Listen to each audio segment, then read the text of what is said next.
What's up, everybody? February 20th edition of the Fightful MMA podcast. It is family day here in the Great White North in Canada, and I've got one of my Canadian family members in the mixed martial arts world, Robin Black, joining us right now to discuss what happened last night in Halifax, also in Canada, the craziness with refereeing, crazy post-fight speeches, the results, and then anything and everything, because Robin and I, whenever we get together, we don't even know what we're talking about. But Robin, what's going on, my man? Hey, man. Good to see you, brother, on a Monday morning.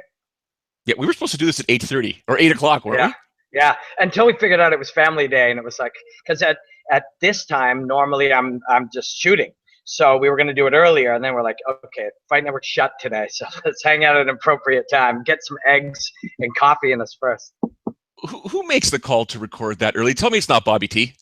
It's definitely Bobby T is involved in that discussion, but I think it's a scheduling thing. Like at Fight Network, they're running 2 to 3 different television networks here. So we'll have like a chunk of the day, and that's it. So things have got to happen when they got to happen.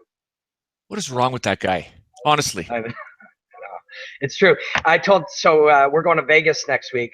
Bobby T, producer, your longtime producer and good friend. You know this guy's the biggest Motley Crue fan in the world, right? Oh my God, it's not even funny. It's not funny.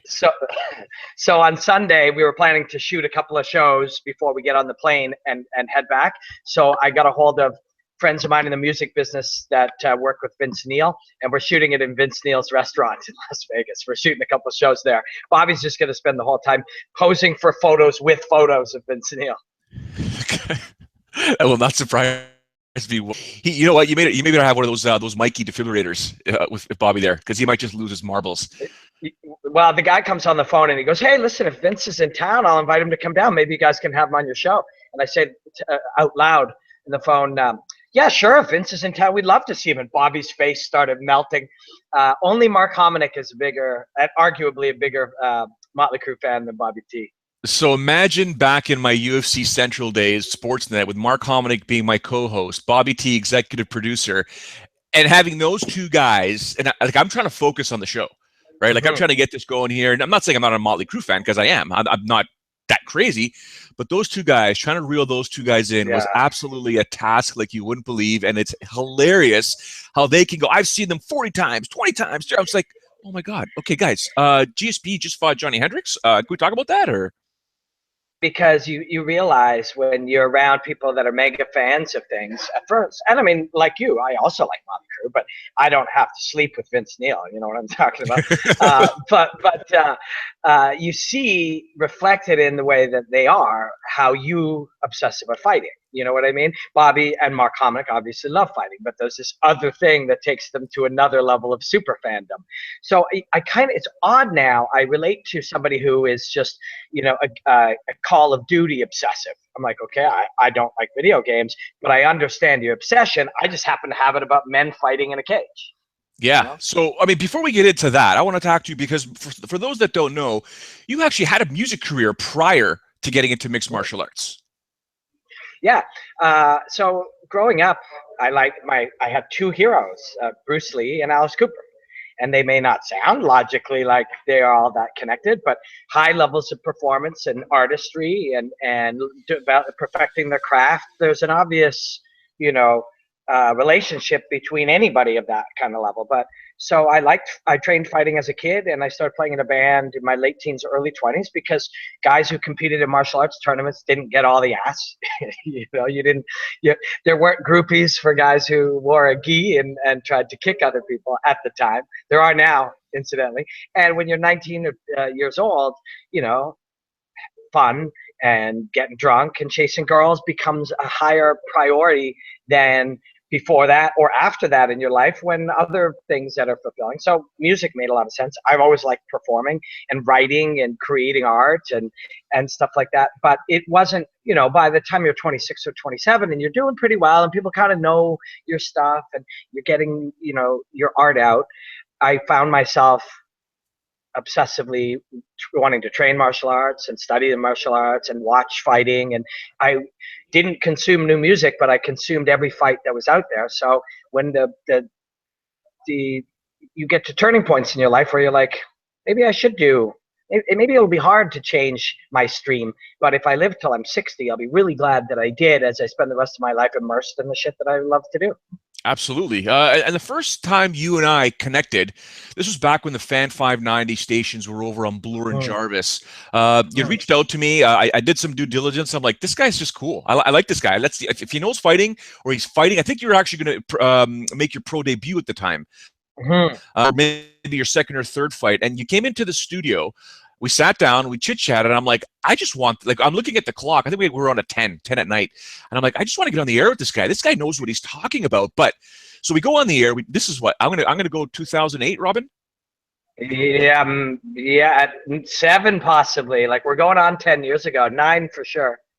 Yeah. A while ago, and then we're on the air, and I'm just sitting there going, okay, this guy's cool. This guy knows his stuff, and we can talk about anything here. And I'm looking at I got to go to a commercial break. Come back from a commercial break, and I got to go to another commercial break. I'm like, this hour is flying. Like we got to figure this out. And then I remember this one time. What really woke me up about you, we were at the time it was the Score Studios downtown, just transferred over to Sportsnet 360 when Sportsnet had purchased the Score, and I think it was the Ultimate Fighter. The announcement of Ultimate Fighter Nations, if I'm not mistaken, the show that Elias Theodoro won, and you and I were watching. I think there was a fight that was on, and I think if I'm not mistaken, it was Luke Rockhold and Tim Boach, if not Yoel Romero. And something you said to me was something I didn't catch in the fight, and I looked over at you and I'm like, "Hey, you're right." It was something about a takedown, defending the takedown, and you can't defend the takedown if you're up against the cage. You cannot sprawl. If he shoots in on you, you can't sprawl. You're in big trouble. And that's when I looked at you, and I'm like, I'm going to use that for my Showdown breakdown, right? And we started talking, and I said, because you've got the way you break down fights. I had a thing called Showdown's Breakdown, which was, if you look at the way Robin Black, ladies and gentlemen, if you look at the way Robin Black breaks down fights on his videos, it's dissective, it's beautiful, there's analogy, there's psychology, blah blah. Mine were on the higher level because I had a minute and a half. I can only do it in a minute and a half, so I got to talk about that. We got to show that, blah blah. So we've always had this ability to say, you know what, the fight didn't end just there. It ended a while ago. This is how it was set up. Yeah, I mean, fighting is fascinating. It's as Greg Jackson was saying to me the other day, or a while back when he was in Toronto, is sometimes it's really big and sometimes it's really small. You know, sometimes the details are broad and wide, and sometimes they're little. And you can look at any layer of those kinds of things, and it's different. I was just in a store where they make a lot of leather stuff, and I was looking at this jacket. And when you look at the jacket, you see tassels, and they're beautiful, and there's a big sweep of tassels. But then when you look up close to any single one of them has little indents and imperfections that when all blended together, you see a shape. But if you step back, they're all disconnected, and everything is kind of like that. Everything is broad, and it's small, and it's wide, and you can hyper focus on any small thing. You know, just breaking down the mechanics of how somebody checks a leg kick, we could spend weeks on that if we want to. We could spend years on that if we want to, just that, because there is no definitive answer to any of these things. Like, there's a lot of things we talk about in fighting, and like you said, if you have 1.5 minutes and you have people telling you, well, your audience isn't informed, you have to present this way, compared to if you have a 2-hour podcast and you have an audience that are people like coaches and fighters, everything is different. But so sometimes we're forced to have conversations about fighting that are so limited. You know, when a guy comes in here, we put that there and that works. Well, realistically, every one of those choices is its own microscopic spiderweb universe of other variations. So what happens as a result is we end up at a point where we're creating this dogmatic description of fighting, just like exactly the same process that happened when karate happened and kung fu happened and aikido happened. You create this straight line where everything has to be a certain way. And communication today makes us have to talk about fighting that way, when really it's just fucking an unlimited world where you can do anything. You can explore anything, you can study anything, you can try anything. And that's what's so fascinating about it. But our jobs, on a lot of levels, don't really let us do that. We have to say, you know, this guy has knockout power in both hands, and if he touches him on the chin, this fight is over. And we say, but if this guy gets it to the ground, this happens. But that's it's leading people to have to watch fighting a certain way. But when we get to hang out for an hour and chat, we don't have to live within those parameters. And so I don't know where I'm going with that exactly, but I know exactly where you're going with that. That would be a conversation. Me, you, Faraz, Greg, Justin Bruckman, you know, any of these. So you one way of looking at thing, but you listen. There's a lot more to this, and then they've got their way, and there's a lot more to it, and it's just like because I've sat there with Faraz before and Greg, not so much with Greg because Faraz I've known for years, and you know we've gone out for lunches, dinners, breakfasts, and drinks, whatever, blah blah. Breaks down things, it always opens my mind up. I look at your videos and I'm like, yeah, I agree with that. I never thought of that. Yeah. And then Greg will say, well, no, you could just do this and blah, because Greg will take something that's very, very basic and sort of add a small thing to it. Like he always said, for example, whenever you look at, he goes, Joe, if you ever want to look at a ground and pound someone, go look at Diego Sanchez in his prime. I'm like, well, what do you mean? Well, if you look at how he mounts somebody, he's high, but he has his hands up like this. It's not this. It's not inside where he's punching down. He's up, and it's a piston coming down. He goes, I want you to go home. I know you got your dummy at home. You got your heavy bag at home, blah, blah. I want you to drill that. 3 minutes, drill that. Just be a piston. And I was like, okay. The power generation was absolutely insane as opposed to me just trying to, you know, fake mount and just punching down like this. Whereas if I was up, that guy can't stop anything, right? So it was just crazy.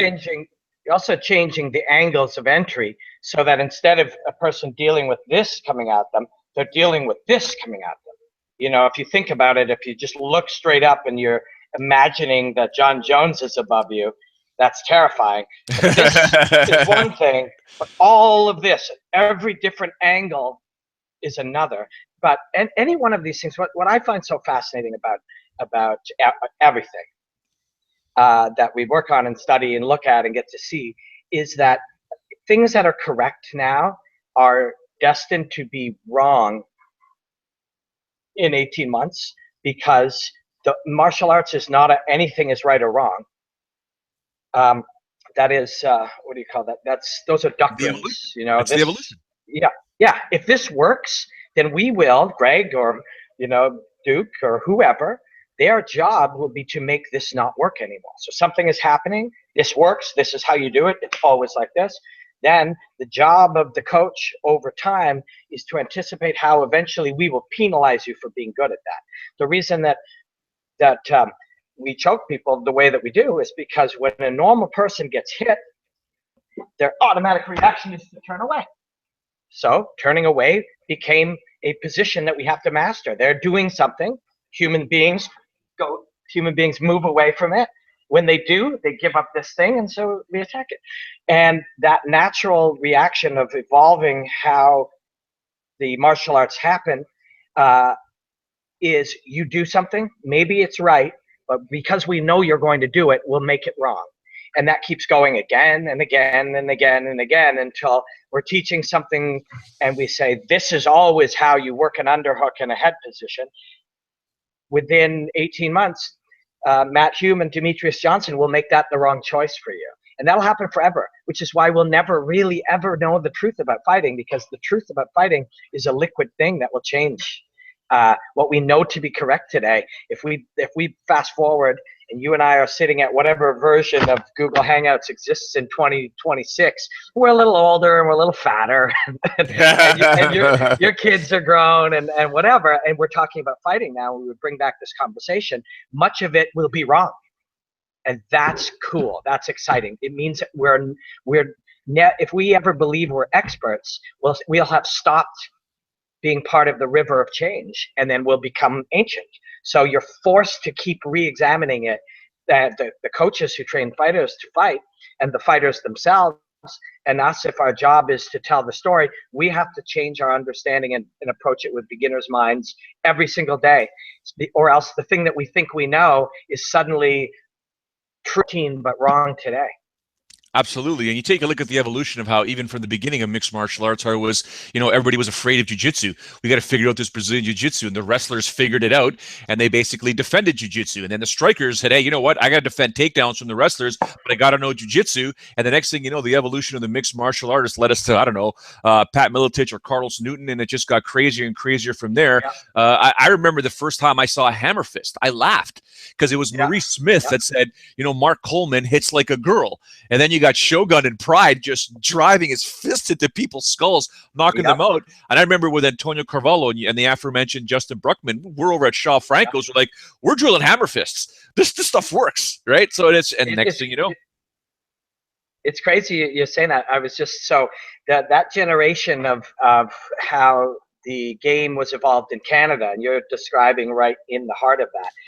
Was happening all over Canada. So I was having I was Skyping and having a beer, watching watching Legacy with Marc-Andre Drolet in Winnipeg, who is part of that same evolutionary period in Canada, but in Winnipeg with Curtis Brigham and Giuseppe Denatali and stuff. And there are people from this history of Canada, from that same era that you're describing, that you were right in the heart of at the time, right across Canada. But literally I was on whatever night was Legacy, Thursday night, Marc-Andre was talking about that exact moment in time where they started seeing hammer fists, and everybody's like, whoa, that doesn't work. Holy shit, that works. That's going to happen. That's going to happen this year with any number of different things that we know to not. I mean, what's his name? The Brazilian last night, spinning hook kick. Only five. Yeah, Santos. Only 5 years ago or 6 years ago, before that Brit landed that one, or it was landed on him by Edson Barbosa. Yeah, it's right, Terry Edom. Yeah. Only before that, spinning hook kicks do not work. They can never work. They don't work, and nobody should ever throw them because they don't work in mixed martial arts. Well, now they happen every couple of months. Now it's very common, and that is not unique to fighting. Tony Hawk did whatever it was, I don't know, 4.5, 5 rotations, whatever that is, the 15 or 16, whatever. That was impossible. It cannot be done. No human being will ever do 5 full rotations on a skateboard. The quad in figure skating will never be done. Nobody can do it. It's physically impossible. Now the quad in figure skating, 17-year-olds do it. Because once a human does it, all the rest of us look and go, oh, that's possible now? Okay, well, I'm going to do that, and it becomes normal. So there'll be lots of things like that. There's people right now who say, Wing Chun is useless. Well, if everybody thinks that, somebody's going to come along and work games to strike and damage you or damage your weapons, which is something we're going to see a lot coming up. As you're in there. If anybody thinks something doesn't work, that's where some great mind will go, which means their training partners don't do it, and they're not used to it, and their coaches don't address it. So that's an opening for us, and we'll go and we'll develop something. And it isn't just old things. There'll be entirely new concepts that we can't even wrap our heads around, that some 14-year-old right now is going to be doing in 5 years. You mentioned Thiago Santos yesterday at UFC Halifax. I mean, going up and down this card, there's a few things that stood out for me. Mostly positives. I guess you could say controversial and/or coachable in terms of fighters and for referees. The one thing I want to talk about is Aiemann Zahabi. I was concerned about Aiemann making his UFC debut on the auspices that I hadn't seen him get tested fully enough to say, you know what, before you get to the big show, I want to see your heart tested. Well, he got tested yesterday. My only concern with Aiemann yesterday, because I only say concern because, hey, man, you were on the big show, big bright lights, octagon. That's a lot of pressure for someone, obviously, with the last name, Zahabi. The only negative, if you want to say negative, that I saw in Zahabi's game was just the head movement. It was something, for some reason, it was gone. But the pressure was there. The rhythm was there. The pace was there. The precision was ridiculous. When he was launching those punches, when he decided to switch that gear, I mean, it was ugly for Vieira. It was bad, but he came out victorious. I tweeted out that I finally was able to exhale. I'm happy for him. But, I mean, if you want to give him a report card, I'm going to give him like a B+ and A. Other than head movement, which I'm sure Faraz now has 15 minutes of tape to look at, and he's probably, it is. But, I mean, what are your thoughts on it? I think it is the best case scenario we could ever hope for if we're Aimann's people, because if we had an A+++ and he just destroyed somebody, we'd have nothing to work on. And now we've got some things. And he moves his head and he moves his feet really well. And once his body fatigued ever so slightly, or his focus changed ever so slightly, those were the things to go. We have something. Now we know this guy's this good. We know, but if only we had some real data so that we could work on something. Now we do. If he murdered that guy in a minute and a half, that would have been a really bad result for his long term. We got nothing out of it. Now we got this. Now we got hit too many times. For somebody who's a master of the distance manipulation, we got hit too many times. Good. Okay, good. We got to get buzzed a little bit and find out how we react under the pressure. Turns out we react really well. Okay. Yeah, oh, yeah, he does. Yeah, for sure. Okay, great. So I think it's all mega positive. I go even a B or a B minus for his skill level, which is great because we know he's an A+ player at his best. So what we get to find out is when put into the reality of a guy with 20 fights who's coming after him, who will not go away, who's not going to be intimidated, all of those things, how much degradation in performance do we get? Oh, we get a little bit? Awesome. We have a place to work. So I think the best case scenario of all scenarios for Eamon and for Raz and that whole team is to have 15 hard minutes and some things to work on. And as a result, I think I just think his growth is going to be so much now. And if he just murked that guy with, a slip boom, head kick done, we wouldn't have got that. We wouldn't have known, he wouldn't, oh man, like to be able to go and have the experience of on the stool between round 2 and 3 when a guy came on at the end of round 2, and that's amazing. So I was really happy for all of those guys. And I'm really happy he didn't just lay that guy out in a minute. This was way better. Yeah, for sure. No, you make some valid points. Randa Marcos emerged victorious. Carlos Esparza, I'm concerned that despite the split decision loss, we may have seen the last of Carlos Esparza in the UFC because there's so many changes happening right now with the Ultimate Fighting Championship. They're cutting people. They're letting people go. Horiguchi just signed with Ryzen. Krylov says, nah, I'm going to Russia. The report last week of 30 fighters being cut. Misha Serkinov not signing.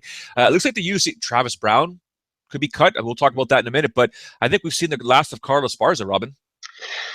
Which is crazy. Like this, for her, the performances, I think you have to go back to the way that she framed winning the first ever 115-pound title by winning a reality TV show. There was her talking about, I've accomplished everything I've come to do. It came too easy. You know what I mean? She was a way better wrestler. It was a developing division. That was where the areas of weakness for a lot of these girls was. And she could come in there and just win a reality show and be a UFC champion. She never had to go out there and chase it. And, 8 weeks later, you're the champion. A couple months back, 115 didn't even exist. Now I'm the champion of it. And I beat up a few regional girls. It never allowed her to go, I've achieved nothing yet. I need to get better every day. I need to be hungry, and she hasn't performed super well. There was a good win in there since that loss to somebody who couldn't wrestle as well as her. But Randa is very much like the test that Eamon had. Randa and Carla failed that test, or at least was close. It was close enough that she didn't own that test.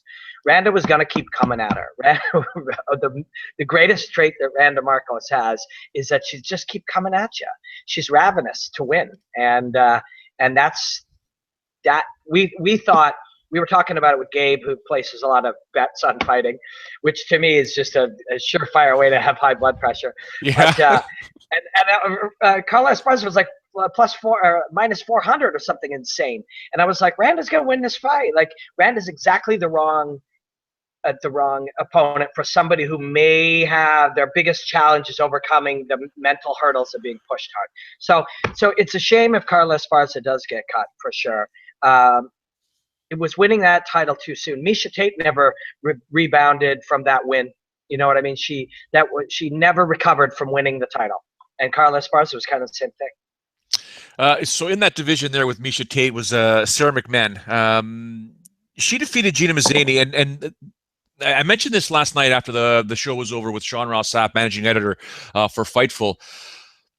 Oh, by the way, ladies and gentlemen, follow Robin Black online, social media, at Robin Black MMA, yours truly, at Showdown Joe. Do not forget, we're both pretty much polite. We're Canadians. We don't really rock the boat. We're very thankful for the support that we get, except when we're off social media and we're hanging out. We're disasters. Sarah McMahon. Disasters. Sarah McMahon. So everyone was praising Sarah McMahon, and she's a destroyer. She's so strong. And I was like, well, she fought Gina Mazzani, ladies and gentlemen. Like, this is what she should have did, and she did it masterfully. She got that head and arm choke like that, which is she's been getting it on everyone. So I don't know what to think just yet of Sarah McMahon's stock. Did it rise? Did it stay the same? I know it didn't go down, but what does it really mean?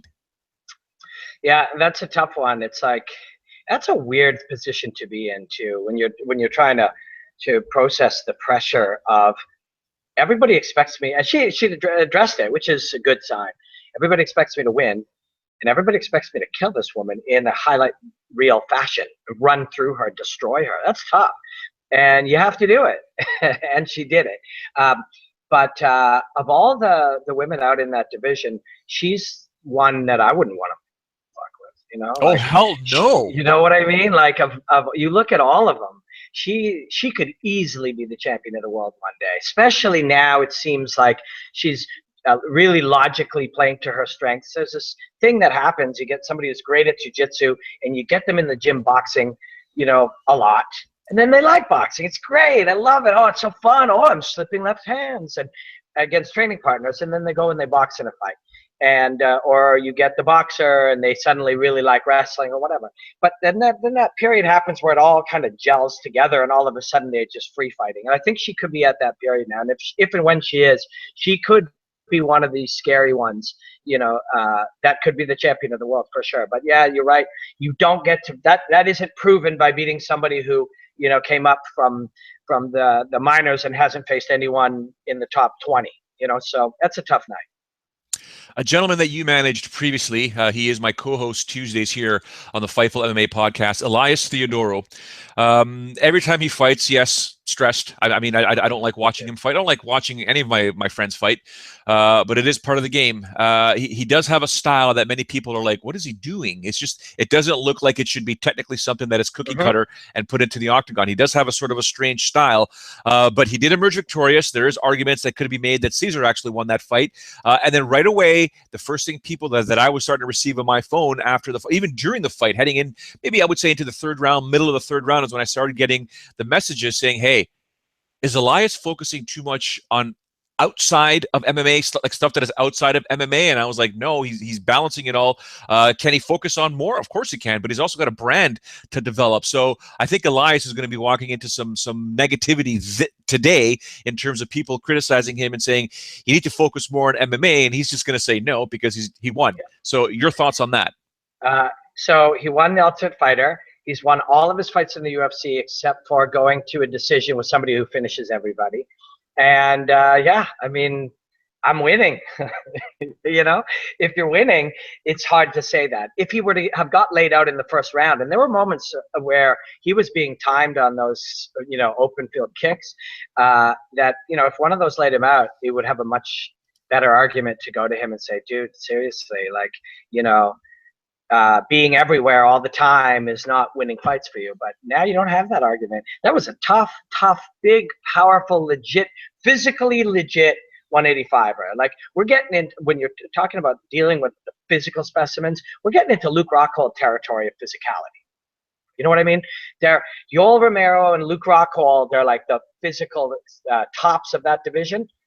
This guy, Mutante or Muchante, however we're pronouncing it with a Portuguese, a South American Portuguese accent, is he's getting into that area. So you're dealing with the physical best, and skill wise, he's tough, and he was pushed. And Elias will win, when asked to dig deep, and that's how he won again. And he keeps getting better. Evan Boris is one of my close friends, and he was out there not as a corner for Alex Ricci, but kind of as a support. And Angelo, who Alex's coach, would ask Ricci to try to mimic Paul Felder in just in warm-ups and stuff like that. And I was asking Evan, from from Halifax. How's it going out there? And how's everybody doing? And he said he was shocked when he went in and saw Elias hitting pads with, I believe, Crew Ash. I'm not sure. And he said, I just couldn't believe how much he's improved, because Evan has worked with him a lot, but hadn't seen him in, let's say, 8 weeks, 10 weeks. He was like, I was just shocked how sharp he was. And he's not going to say that unless it's true. There's no reason to tell me that. Plus, I hear it in his voice. He was like, holy shit, Eli is really, really improved, like has gotten a lot better. And when they're seeing that, and you're winning, and you're getting better, and there's a comfort that he has. There's a real comfort in there. And some of that comes by taking the fight and not making it such a big thing. It's just a part of your week. You get in your 20 hours of training. You be very focused on skill development when you're in there. You spend the appropriate mental energy to learn.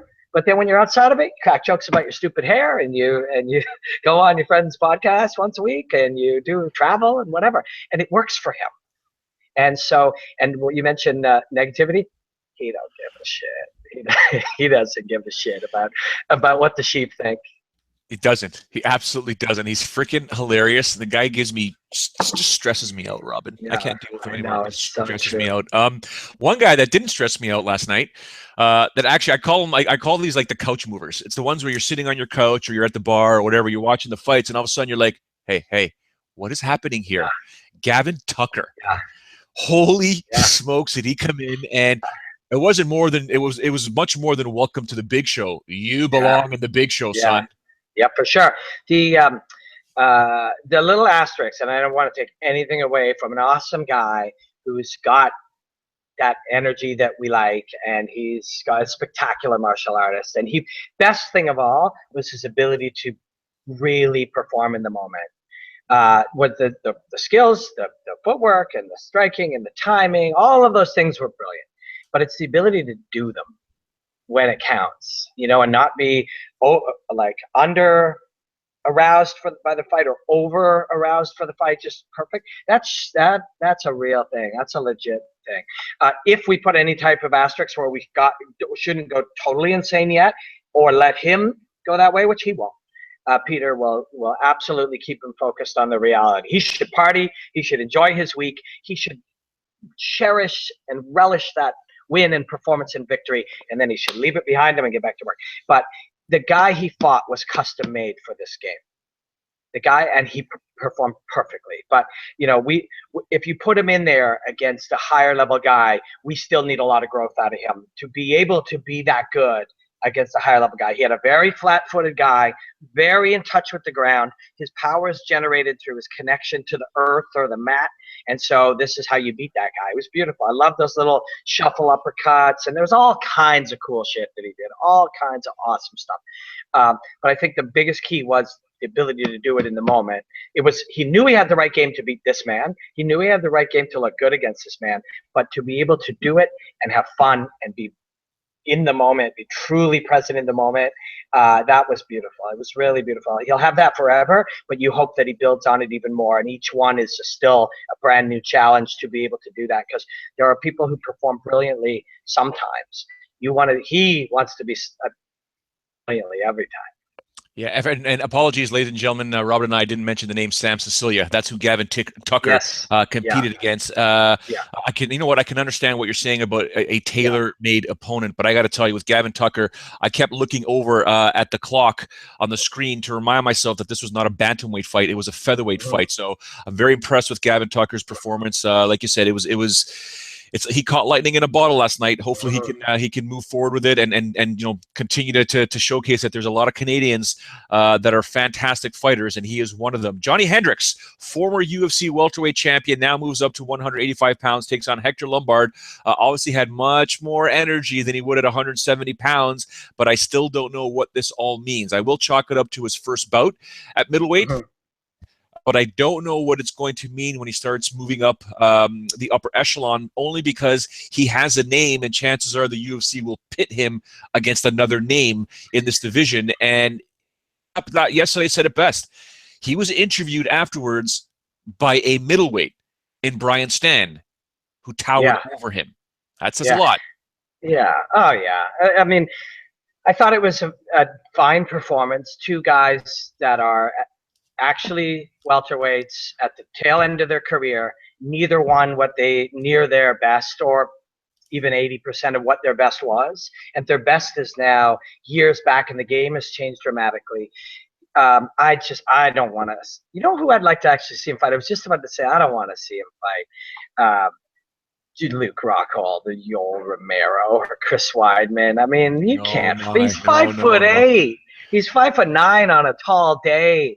You saw that weight he was carrying. That is nowhere. That guy's skeleton-wise, I know he would say I'm crazy, and some people who wouldn't look at what it is, body fat percentage, and what your controllables of what weight you carry if you decide to go that way. He could make 55 for real. A different mentally focused athlete with the same body composition and a better approach to both nutrition and training and lifestyle in 6 months would be a 55er if he wanted to. And he would deny that to the ends of the earth, but he eats what he wants to eat. He doesn't eat like a professional athlete. So there's no way that guy at 185 should be fighting those people. But I would like to see him fight Anderson Silva, another guy who is at the end of his career. He's a different kind of fighter. Anderson Silva also just had, there were people saying, oh, it's great to see the old Anderson Silva back. That was just Anderson having a good night at 41 because he's so skilled. And that's kind of what we saw from Johnny Hendricks. And that, something like that makes sense.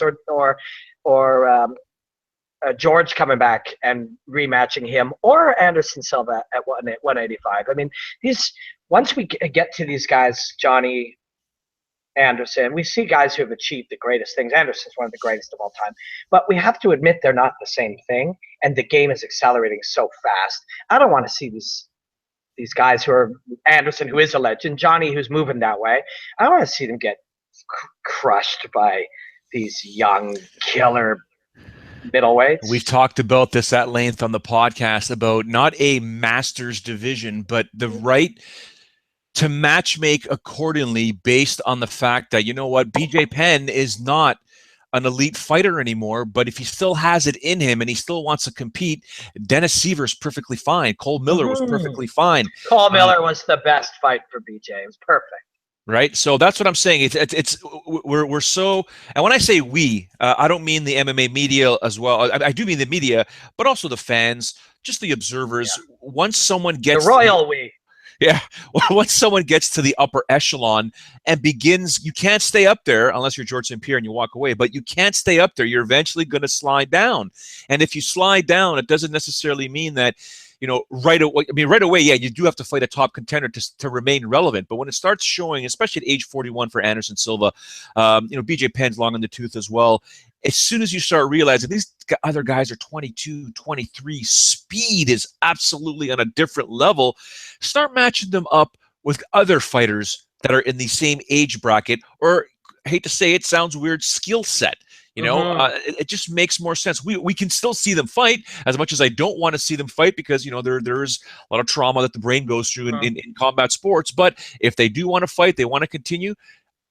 All I've ever asked for, I wrote a pretty lengthy article on it, is just make it fair. I just want to see it fair. I want you to hold your thought, though, about Anderson Silva and George St. Pierre and Johnny Hendricks and stuff like that, because I want to throw something your way in a moment, a little curveball in terms of what potentially could happen in the UFC, especially with the current ownership and them really trying to make some money back. I want to touch quickly on the main event between Derek Lewis and Travis Brown, who Travis Brown came out with a fantastic kicking style. The striking was fantastic, did great in the first round. And then I thought, you're not using your footwork. You're eating those uppercuts in the second round. You're up against the cage. And Derek Lewis is not a guy who you want to see if you can take his punches. And lo and behold, goes down 3 minutes, 12 seconds into the second round. And I don't know if Mario Yamasaki has a beef with Travis Brown, but my goodness, could he have stopped that fight earlier? Yeah, I didn't like seeing, your job is to protect those fighters, and sometimes protect them from themselves. They want to keep going, but so I didn't like that. It was a really interesting fight. I felt bad for Travis Brown because I like him. He's a good dude, and he's very smart. And the world has developed some of him not based in any reality. And he had a great strategic game.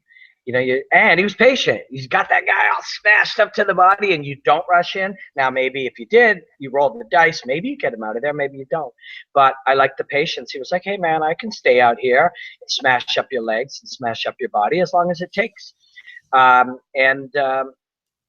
Big credit to Derek Lewis. You know what you have to do in that case. You might even have to take one to get in there, or have a glancing one, or take it off the arm, which hurts so bad. But he got in there, and it was a cool heavyweight fight. There's something cool about heavyweight fights. They're a little slower, a little broader strokes, a little easier to understand. You want to really tell the story of what Gavin Tucker did with Sam Sicilia. That's going to take you a lot of words. And a lot of time and a lot of explaining, and you even have to explain some back concepts. You can't just say Gavin switched his foot like this, which led to this. How and why and what is Cecilia's mind reading that as? There's so many things. But with heavyweights, you can be like, listen, I'm out here kicking you. That's good. If you can get a little closer, that's bad. So there's a real beauty in heavyweight fights in that way. And this one was like that, If Travis could have kept moving his feet and kept stabbing and hacking from the outside, he kept wearing this guy down. And you know that, and I know that, and 75% of the audience watching it knew that, and both coaches know that, and both fighters know that. So Lewis, his team, with the break in the middle, they're like, we know what we have to do. And he did it. And Brown kind of whiffed on a takedown off the body lock, because that guy's 300 pounds when he regains his fluids and his carbs. And so he ended up underneath him. And he did decent, better than most of Lewis's other guys. But Lewis is better than he was ready for it. And so it was really cool. That was a true, genuinely well-earned victory for Lewis, who it's going to be hard to deny him pretty soon. And you start thinking about, how would he do with Cain Velasquez or Josh Barnett? And you think, been like, please. Now you're like, actually, he's in there. He's in those fights. I don't know if they're ever going to put a microphone in front of his mouth on television anymore, maybe on pay-per-view. But I know what was going through my mind in his post-fight interview when he brought up the fact of, Travis Brown's quote-unquote past. And then, of course, saying, the whole Ronda Rousey thing. What does Ronda Rousey think about this? And I was just like, man, you can't go after a guy's girl like that. Like, that's... Yeah, it's classless. Yeah, very classless. And this past conversation, there was an allegation. So it's brought up, then people will Google it. And there's so much misinformation that there's this concept in people's minds that they know the truth. The truth is that this man had I can't remember if he was married or just common law with a woman. And when he split with her, he started dating one of the most famous, beautiful women in the world. Now, I don't know about our viewers. I like to think I'm a really settled, logical person. But if my wife left me for Justin Bieber, I don't know how I would react. How she reacted was she made allegations against him, which is, I'm not saying if my wife left me for Justin Bieber, or the most famous, rich, handsome man in the world, that I might not crack. And by all accounts, she did. And she withdrew that and said she cracked and said that didn't happen and said that was something that she did, like we could all, if we were being honest, could allege if our wives left us for Justin Bieber. This, by all accounts, his, hers, the police, everybody in the world, this did not take place. Yet, because of the culture that we live in and because of people like Derek Lewis, it gets propagated as if it was true. When every single shred of evidence, including the real person, and yes, I know that these are multi-layered things, but says is not true. And this poor man has to carry that around, and she's apologized for it. And I would empathetically think, I think I could imagine myself doing such a thing. I love my wife. She's the greatest thing in the world. Fuck Justin Bieber. Why'd you steal my wife? Who knows? You know what I mean? Who knows what a normal person could do? It doesn't make her a bad person. It makes her a person. But the fact of the matter is, this never took place. And this guy, because of the nature of our society and the nature of how social media spreads untruths and partial truths and gossip and rumors, now this guy deals with that, and assholes like Derek Lewis go into a cage and state it again. And this man has to walk through the world with that, and his only crime, by all accounts, was falling in love with Ronda Rousey. So fuck Derek Lewis. And anybody who repeats something and tortures this man because of something that never happened. And that's my real feeling. And that makes me sick to my stomach, that culturally we live in a world where the truth is not relevant. If it's funny or if it's controversial or provocative, you can look on a thing with Travis Brown, and I would recommend people don't ever look on things and comments and stuff. But I guarantee you, open a Travis Brown anything and be like, he hits his wife harder than he hit that man. Sure, that shit is funny to you, but this man is going through his life. He's a human being like every human being watching this, and he's going through this life with people propagating these lies. And a man he stepped in the cage with and had the guts and the heart to share an experience with, that asshole's talking about it like that too. And that makes me sick to my stomach. Listen, I'm full disclosure, ladies and gentlemen, everyone knows Travis Brown and I are we're close, and he's always taking care of me whenever I've seen him in any city in North America. So I'm not going to sit here and disagree with Robin Black, because I see that stuff. I had to deal with it with Frank Trigg. There's always something.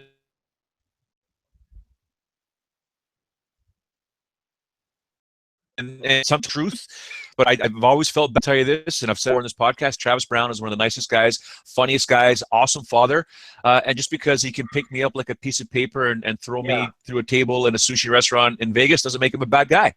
All right, that's true. That's what he does. Or in the middle of Denver.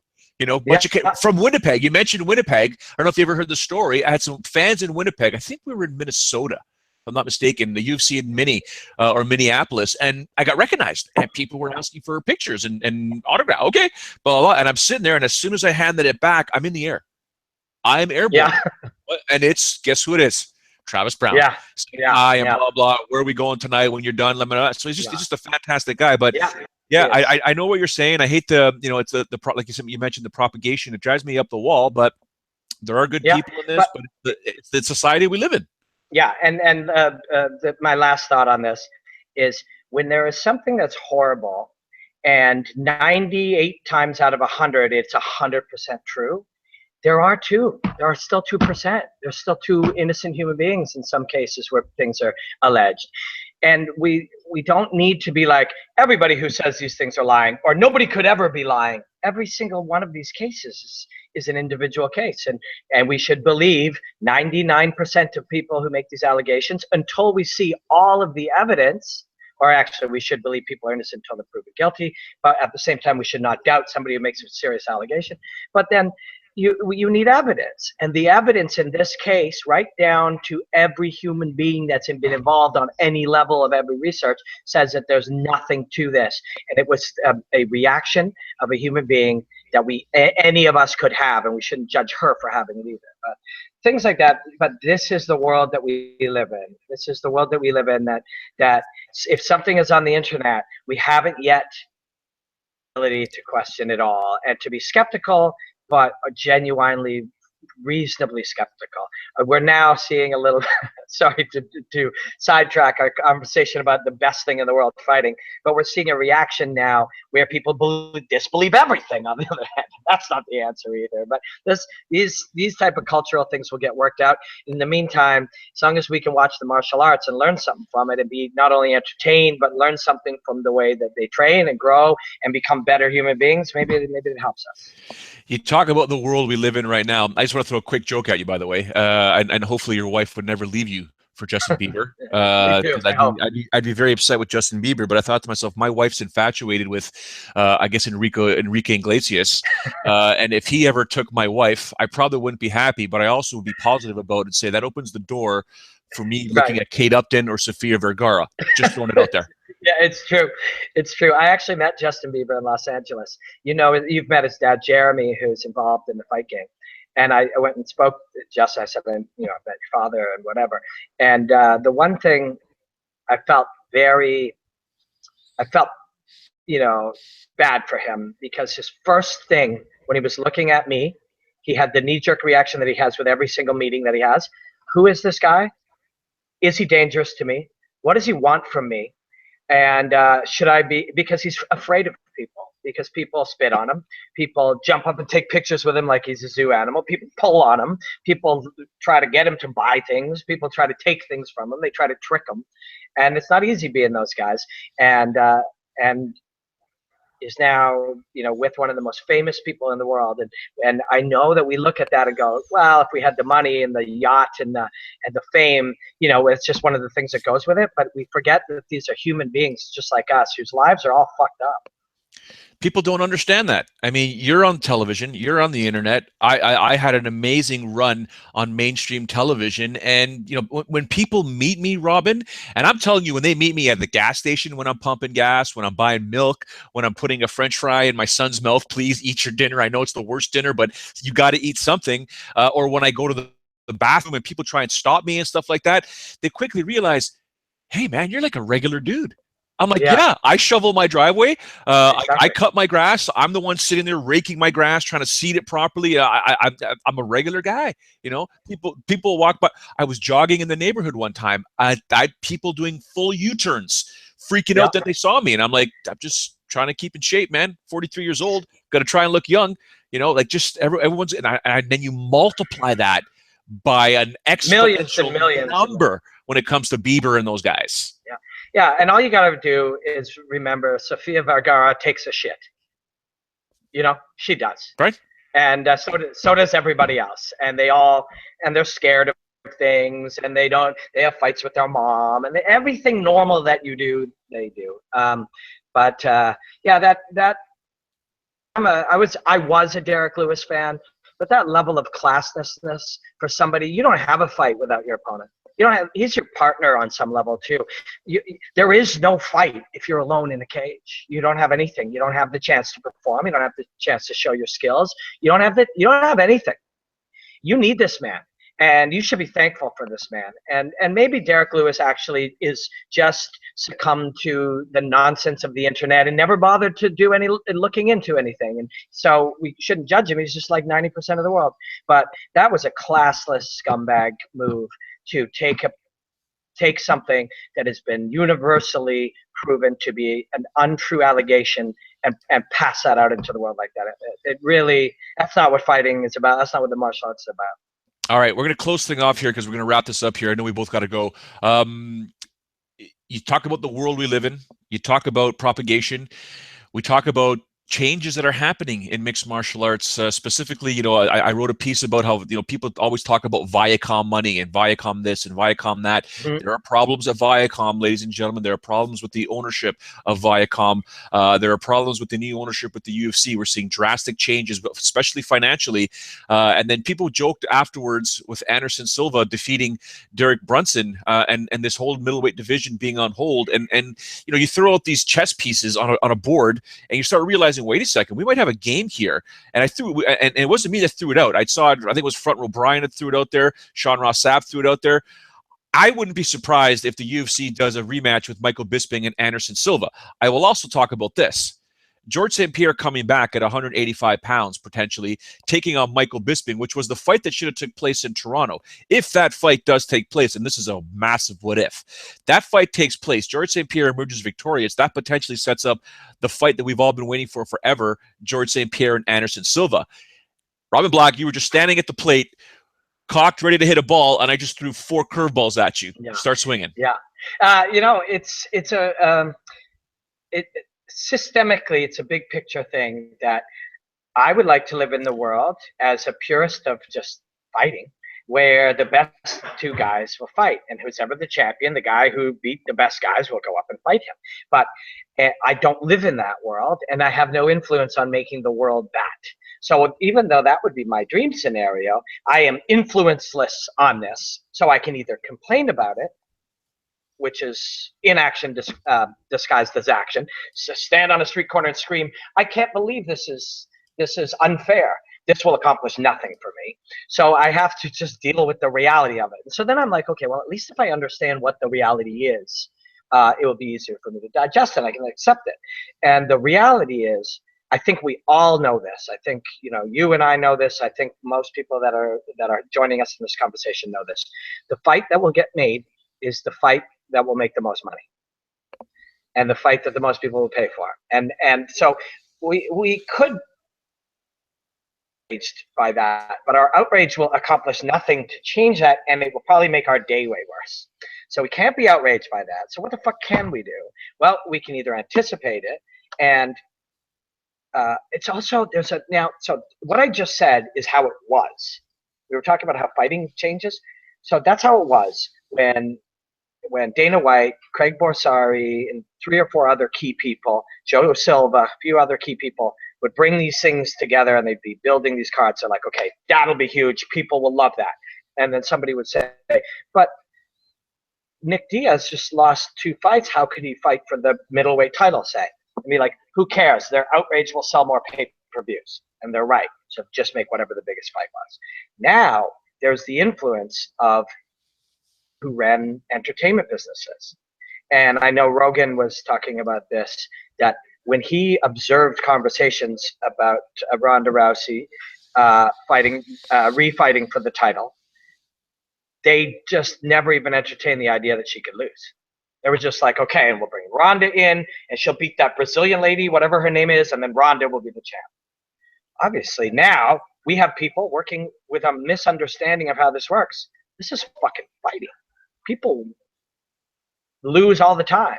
So to me, knowing that thinking and knowing that they just got burned, I think whatever the biggest fight, say George is coming back, I think knowing how these people operate and the system works, whatever the biggest fight is that can be made is the very first fight they make with George. What if he blows out his knee? What if he loses? What if Anderson loses? So I think they go George Anderson. If that fight can be made, it's either George Bisping or George Anderson, whatever the numbers analysis says is best. And here's why my take on complaining, it's just pragmatic. It is not emotional. It's not, because it suits my things. It's just we can't accomplish anything with it. And in fact, if we hate, let's just say George versus Bisping for the title. We hate it. It's wrong on so many levels. All we've done is sell it for them. That our negativity towards it gets it in the media today. I mean, this guy said he wanted to build the wall and get America to pay for it, or Mexico to pay for it. He wanted to ban Muslims. Just kept going. And it's the same thing. If you freak out because a fight's being made, you're helping sell the fight. If you freak out because you hate Conor McGregor, you're helping sell Conor McGregor. We are unwilling, our outrage or anger or frustration are unwilling pawns in the game of making people buy fights. So you're better to not, one, you're helping people that you don't want to help if you don't like that fight. And 2, you're making yourself all riled up, and that's not helping. But personally, for me, if you can make Silva and George St. Pierre in Toronto a first fight, you make it. If you can't, and you've got George and Bisping, you make it. If for some reason he's serious and really could make 155, and McGregor goes, what? George St. Pierre? Fuck yeah. You make it. Whatever the biggest one, and that's not what I would do. But that's what I observe they would do. But there's one other element, and that is this, Ronda against whoever that chick is who's the champion attitude that some of the new ownership apparently Joe observed them to have. They came in and they had a lot of influence on how the UFC was run. They thought, shit, we've run hip hop shows before, we've done dog shows, we've had monster trucks, we know how to put on entertainment shows. Yeah, this one's different. I'm sorry, guys, this one's different. And they learned that very quickly. And now I'm under the impression, this is not direct from Dana or Craig or any of these people, but I am under the impression from being down in Vegas and working down there a few weeks ago, and I'm going back next week to work, is that Dana and his people are way more back in decision-making mode than they were a couple months ago, because you're like, yeah, no problem. Me and my team will run this. We got this, right, guys? And all of a sudden, you're losing main events. You're canceling shows. Things are not going as smooth. And you're like, wait a second. Our co-main event canceled? Dana, oh, really? You guys are noticing that this is hard? Oh, you want our help now? So I feel like Dana and his team are way more back in control now than they were a few months back. Fair enough. Yeah, it makes more sense, obviously. Before we let you go, anything you want to plug, you want to promote before we say goodbye, sir? I'm doing a breakdown the rest of today and for the next few days on Habib versus Tony. So I hope people watch for that, probably Friday. And then for UFC 209, I'm going to be in Las Vegas, and I'm going to be doing a live broadcast of sorts with the UFC. I can't say anything more than that right now, but I will be doing something. It will not be on the Fox broadcast or the pay-per-view, but I'm going to be doing a little UFC broadcast of my own during UFC 209. I'll tell people more about it, but watch for that.